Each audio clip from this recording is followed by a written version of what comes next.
สองเท่ายุ่งว่าอยู่สวนคือเก่านะบ้านสวนอเมริกาอ่อนช้อนหมกเพชรกำลังงามอู้หมกเพชรใหญ่ก็สิได้เจียวไปกินกับเขียบหมูแล้วจ้า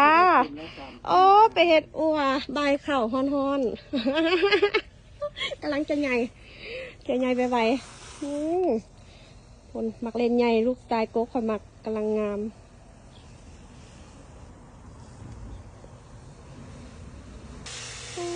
สีแดงสดใสซื่นใจ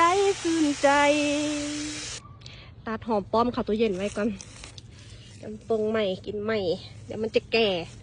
แล้วมันไม่อร่อยอยู่กับสวนนี่อารมณ์ดีแท้ว่าหอมป้อมปลูกเองปลอดสารหอมแท้หอมว่าเต็มซ้ำเลยตัดจำต่อให้ปงใหม่จังไหนมันสิแก่เนาะคุณ